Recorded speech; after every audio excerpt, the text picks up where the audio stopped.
Listen to a conversation between a student and a professor. Excuse me, Professor Thompson. I know your office hours are tomorrow, but I was wondering if you had a few minutes free now to discuss something. Sure, John. What did you want to talk about? Well, I have some quick questions about how to write up the research project I did this semester about climate variations. Oh, yes. You were looking at variations in climate in the Grant City area, right? How far along have you gotten? I've got all my data, so I'm starting to summarize it now, preparing graphs and stuff. But I'm looking at it and I'm afraid that it's not enough. But I'm not sure what else to put in the report. I hear the same thing from every student. You know, you have to remember now that you're the expert on what you've done. So think about what you'd need to include if you were going to explain your research project to someone with general or casual knowledge about the subject, like your parents. That's usually my rule of thumb. Would my parents understand this? Okay, I get it. I hope you can recognize by my saying that how much you do know about the subject. Right, I understand. I was wondering if I should also include the notes from the research journal you suggested I keep. Yes, definitely. You should use them to indicate what your evolution in thought was through time. So just set up, what was the purpose of what you were doing, to try to understand the climate variability of this area, and what you did and what your approach was. Okay, so for example, I studied meteorological records. I looked at climate charts. I used different methods for analyzing the data, like certain statistical tests, and then I discussed the results. Is that what you mean? Yes, that's right. You should include all of that. The statistical tests are especially important. And also, be sure you include a good reference section where all your published and unpublished data came from, because you have a lot of unpublished climate data. Something just came into my mind and went out the other side. Oh, that happens to me a lot, so I've come up with a pretty good memory management tool. I carry a little pad with me all the time and jot down questions or ideas that I don't want to forget. For example, I went to the doctor with my daughter and her baby son last week, and we knew we wouldn't remember everything we wanted to ask the doctor, so we actually made a list of 5 things we wanted answers to. A notepad is a good idea. Since I'm so busy now at the end of the semester, I'm getting pretty forgetful these days. Okay, I just remembered what I was trying to say before. Good. I was hoping you'd come up with it. Yes, it ends up that I have data on more than just the immediate Grant City area, so I also included some regional data in the report. With everything else, it should be a pretty good indicator of the climate in this part of the state. Sounds good. I'd be happy to look over a draft version before you hand in the final copy if you wish. Great. I'll plan to get you a draft of the paper by next Friday. Thanks very much. Well, see ya. Okay. Now answer the questions. Why does the man go to see his professor?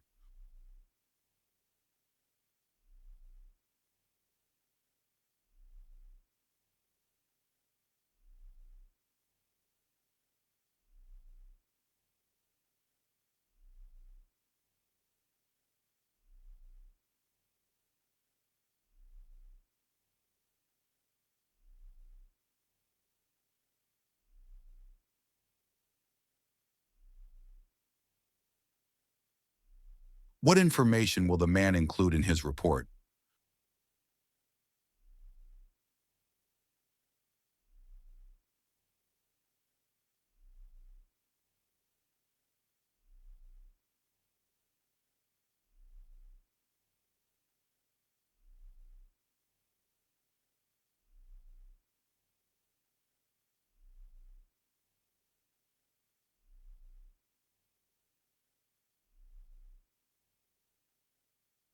Why does the professor tell the man about the appointment at the doctor's office?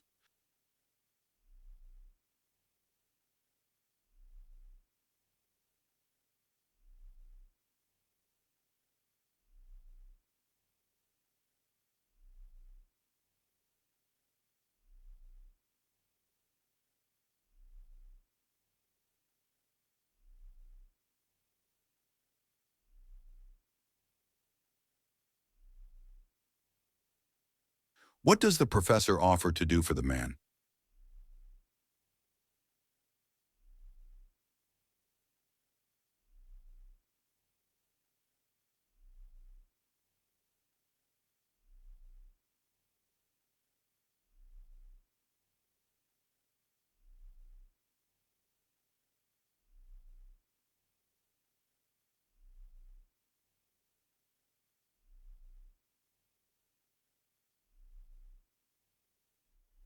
Listen again to part of the conversation, then answer the question.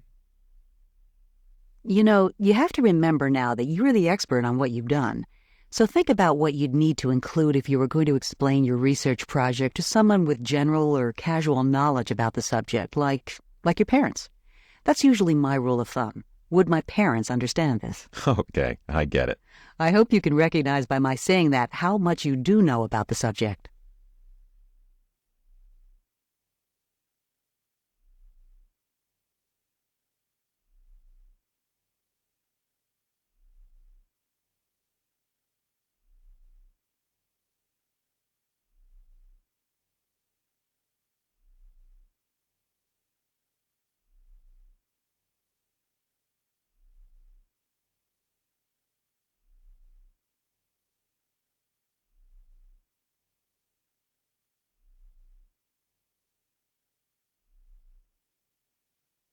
Listen to part of a psychology lecture.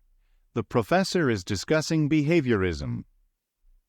Now, many people consider John Watson to be the founder of behaviorism, and like other behaviorists, he believed that psychologists should study only the behaviors they can observe and measure. They're not interested in mental processes. While a person could describe his thoughts, no one else can see or hear them to verify the accuracy of his report. But one thing you can observe is muscular habits. What Watson did was to observe muscular habits because he viewed them as a manifestation of thinking. One kind of habit that he studied are laryngeal habits. Watson thought laryngeal habits, from larynx, in other words, related to the voice box. He thought those habits were an expression of thinking. He argued that for very young children, thinking is really talking out loud to oneself, because they talk out loud even if they're not trying to communicate with someone in particular. As the individual matures, that overt talking to oneself becomes covert talking to oneself.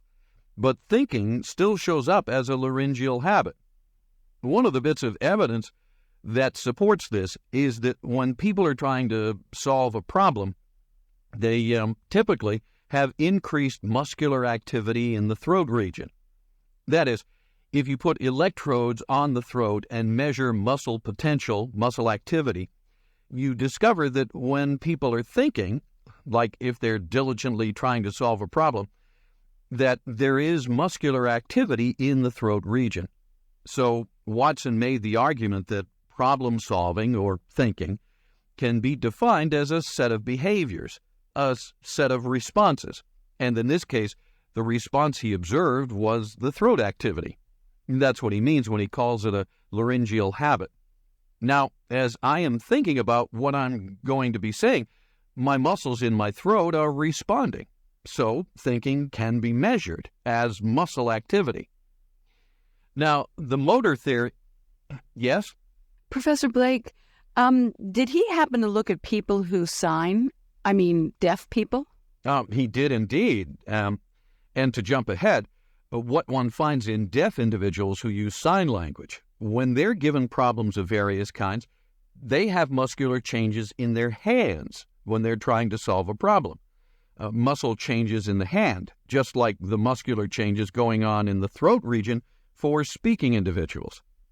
So for Watson, thinking is identical with the activity of muscles. A related concept of thinking was developed by William James. It's called ideomotor action. Ideomotor action is an activity that occurs without our noticing it, without our being aware of it. I'll give you one simple example. If you think of locations, there tends to be eye movement that occurs with your thinking about that location. In particular, from where we're sitting, imagine that you're asked to think of our university library. Well, if you close your eyes and think of the library, and if you're sitting directly facing me, then according to this notion, your eyeballs will move slightly to the left, to your left, because the library's in that general direction. James and others said that this is an idea leading to a motor action, and that's why it's called ideomotor action. An idea leads to motor activity. If you wish to impress your friends and relatives, you can change this simple process into a magic trick. Ask people to do something such as I've just described. Think of something on their left. Think of something on their right.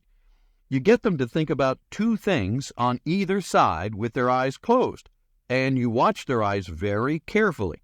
And if you do that, you'll discover that you can see rather clearly the eye movement. That is, you can see the movement of the eyeballs.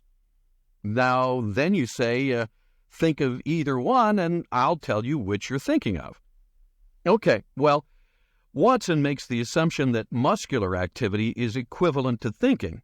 But given everything we've been talking about here, one has to ask, are there alternatives to this motor theory, this claim that muscular activities are equivalent to thinking? Is there anything else that might account for this change in muscular activity other than saying that it is thinking? And the answer is clearly yes. Is there any way to answer the question definitively? I think the answer is no. Now answer the questions.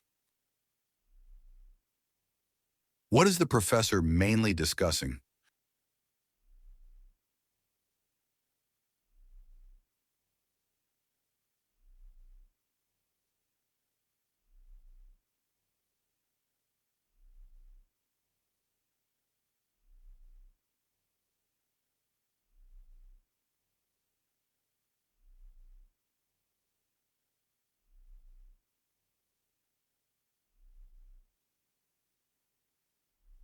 Listen again to part of the lecture, then answer the question. Watson thought laryngeal habits, from larynx, in other words, related to the voice box. He thought those habits were an expression of thinking.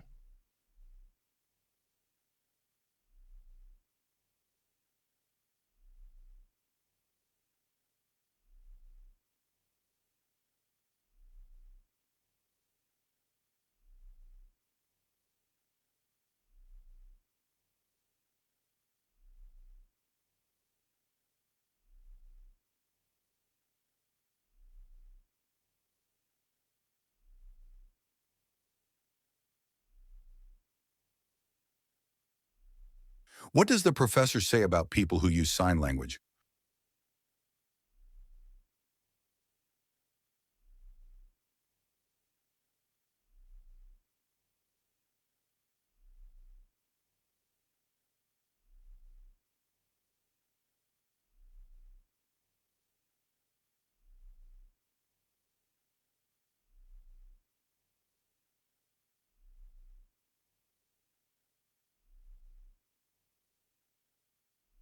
What point does the professor make when he refers to the university library?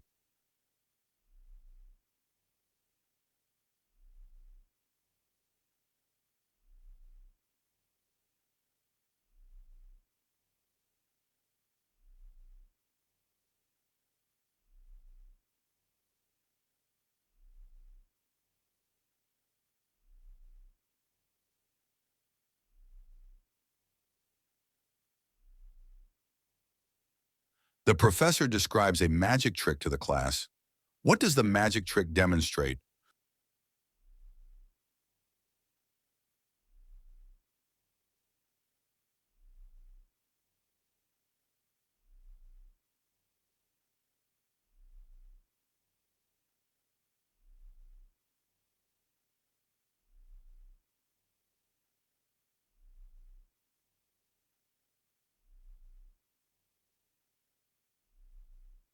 What is the professor's opinion of the motor theory of thinking?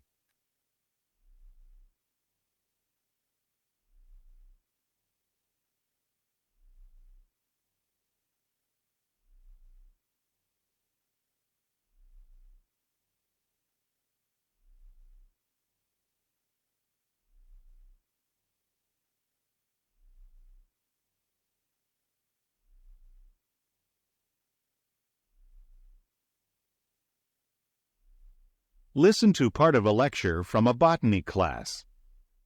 Hi, everyone. Good to see you all today. Actually, I expected the population to be a lot lower today. It typically runs between 50 and 60% on the day the research paper is due. I was hoping to have your exams back today, but the situation was that I went away for the weekend and I was supposed to get in yesterday at 5, and I expected to fully complete all the exams by midnight or so, which is the time that I usually go to bed. But my flight was delayed, and I ended up not getting in until 1 o'clock in the morning. Anyway, I'll do my best to have them finished by the next time we meet.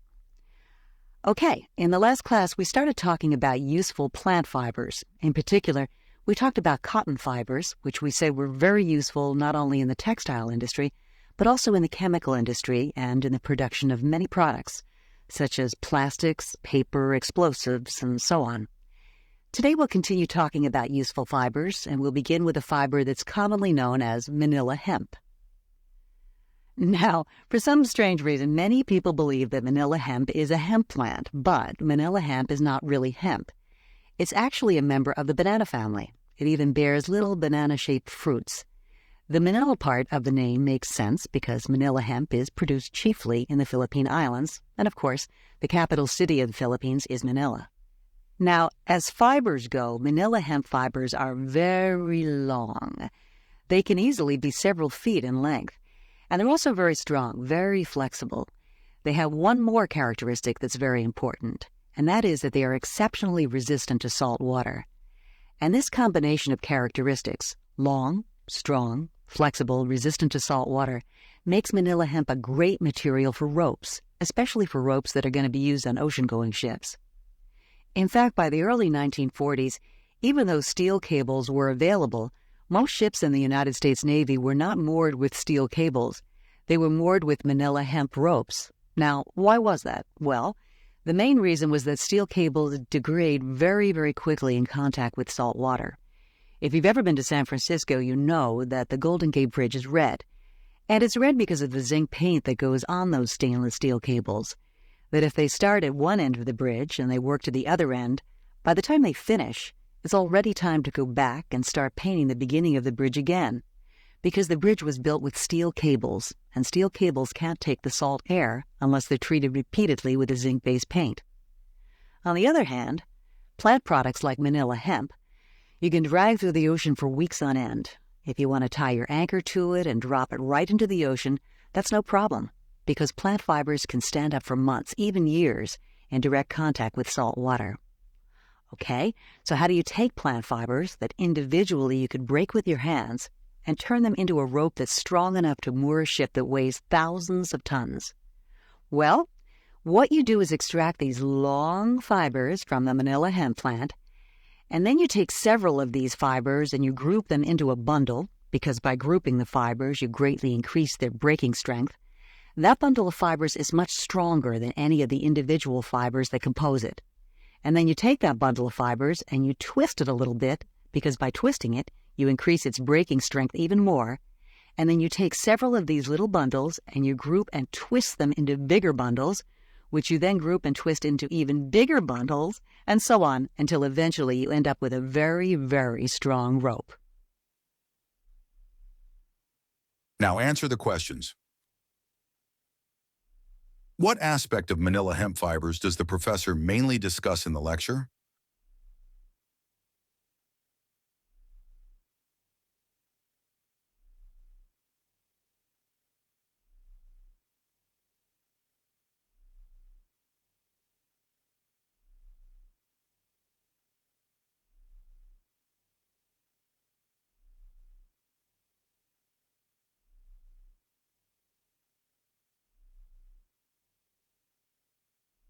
Why does the professor mention going away for the weekend?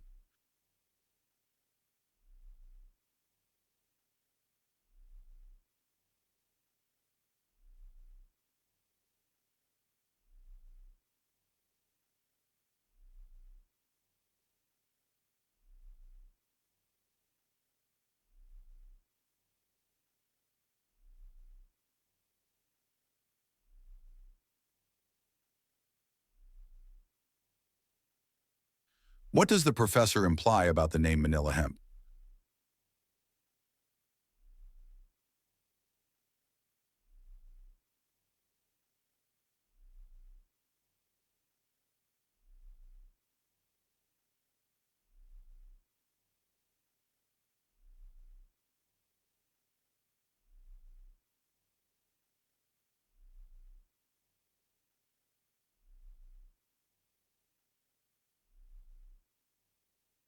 Why does the professor mention the Golden Gate Bridge?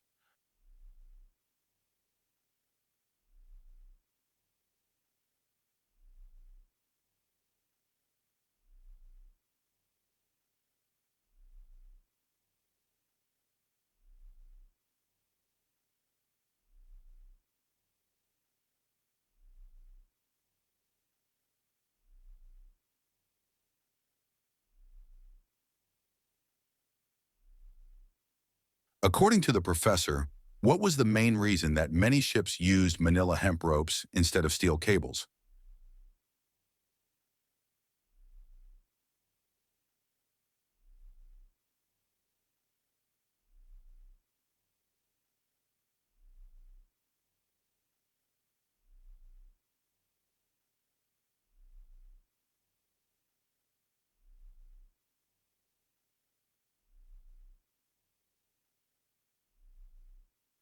According to the lecture, what are 2 ways to increase the strength or rope made from manila hemp fibers?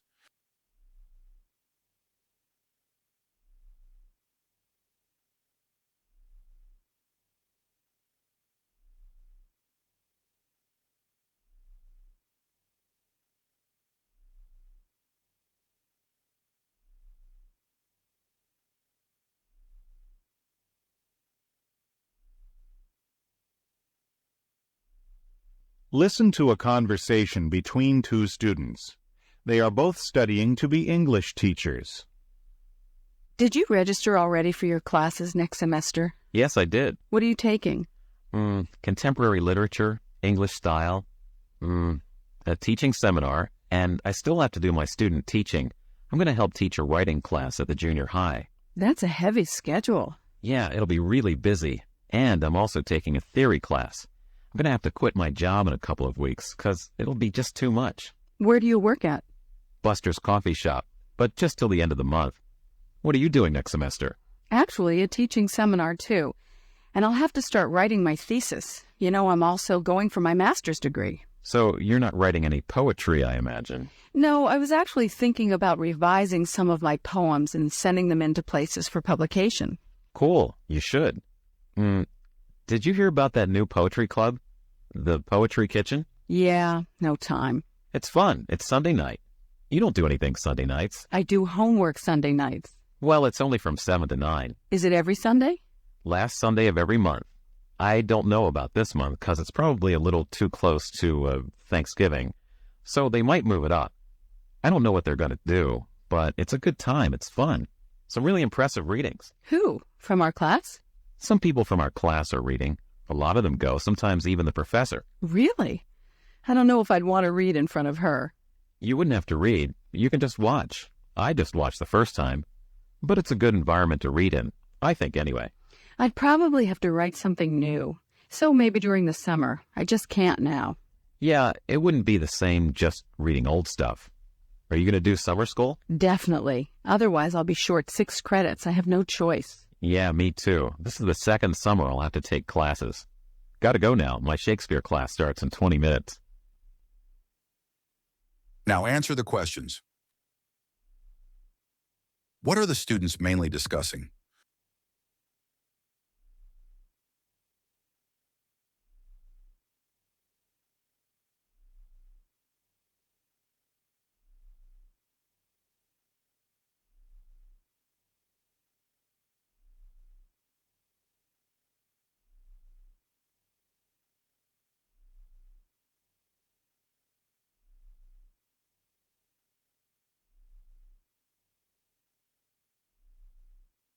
What does the man plan to do at the end of the month?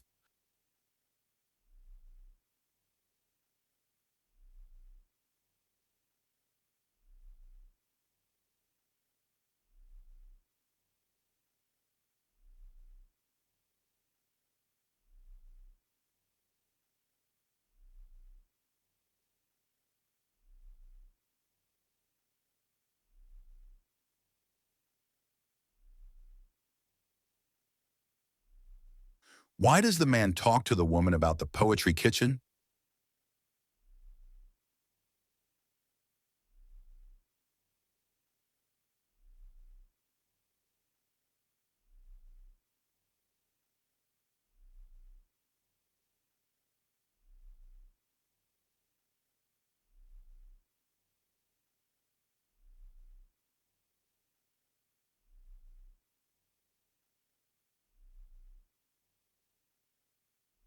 What is the woman's attitude toward participating in the poetry club?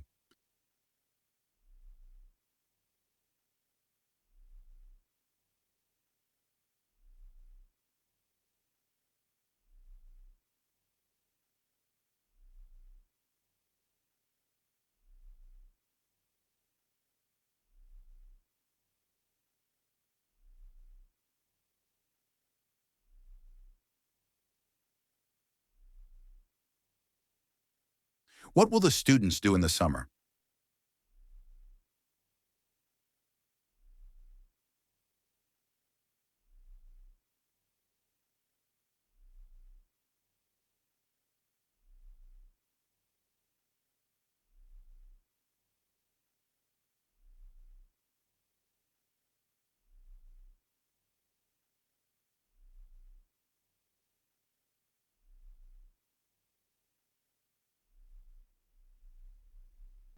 Listen to part of a lecture in an astronomy class.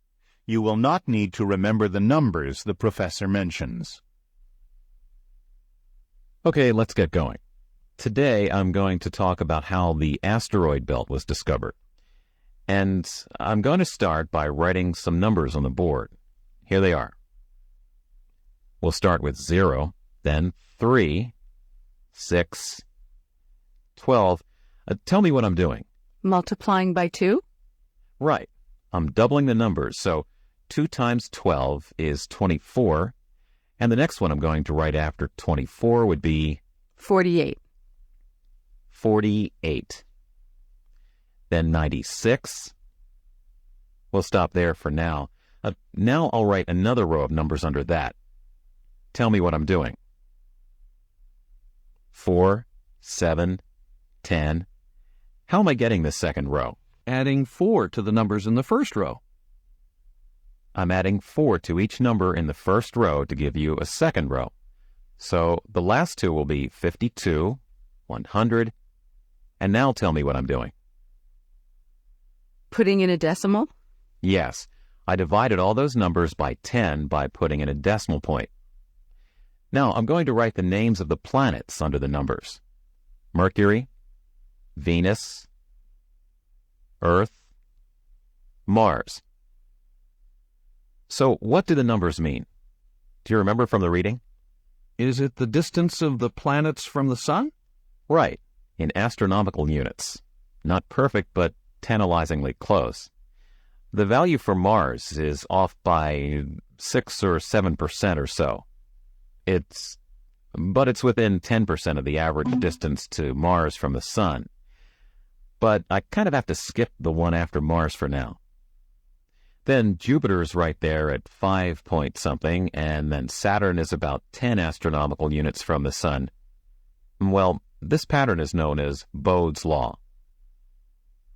It isn't really a scientific law, not in the sense of predicting gravitation mathematically or something, but it's attempting a pattern in the spacing of the planets, and it was noticed by Bode hundreds of years ago. Well, you can imagine that there was some interest in why the 2.8 spot in the pattern was skipped. But there wasn't anything obvious there in the early telescopes. Then, what happened in the late 1700s? The discovery of... Another planet? The next planet out, Uranus, after Saturn. And look, Uranus fits in the next spot in the pattern pretty nicely. Not perfectly, but close. And so then people got really excited about the validity of this thing and finding the missing object between Mars and Jupiter. And telescopes, remember, were getting better. So people went to work on finding objects that would be at that missing distance from the sun. And then in 1801, the object Ceres was discovered.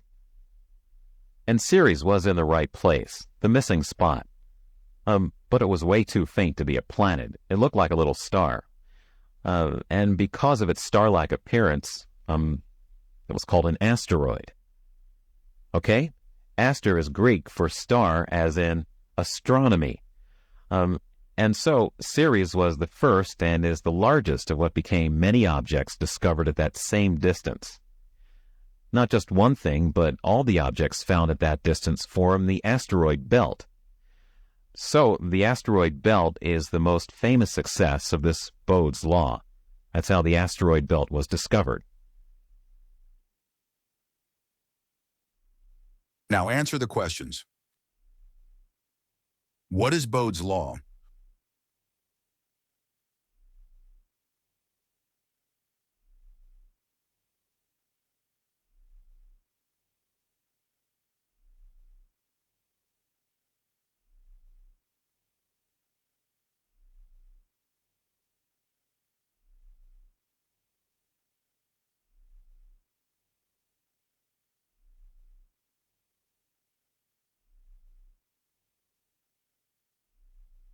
Why does the professor explain Bode's law to the class?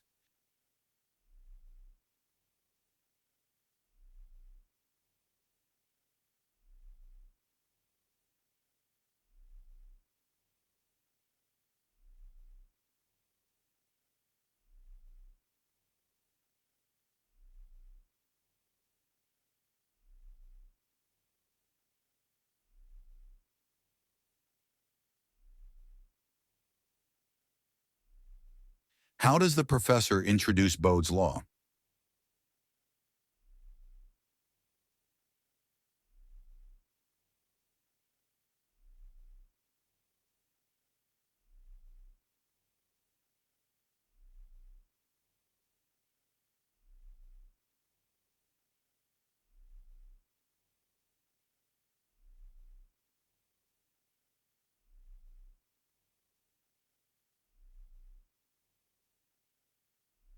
According to the professor, what two factors contributed to the discovery of the asteroid series?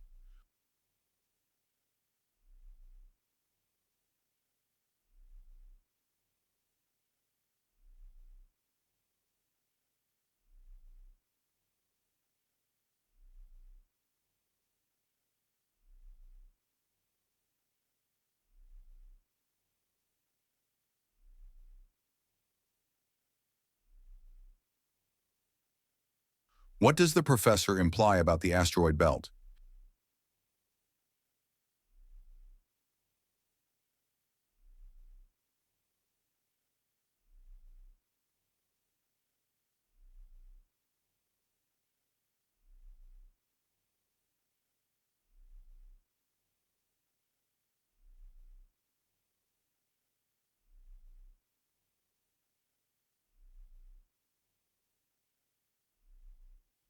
Listen again to part of the lecture, then answer the question. Well, this pattern is known as Bode's law. It isn't really a scientific law, not in the sense of predicting gravitation mathematically or something, but it's attempting a pattern in the spacing of the planets, and it was noticed by Bode hundreds of years ago.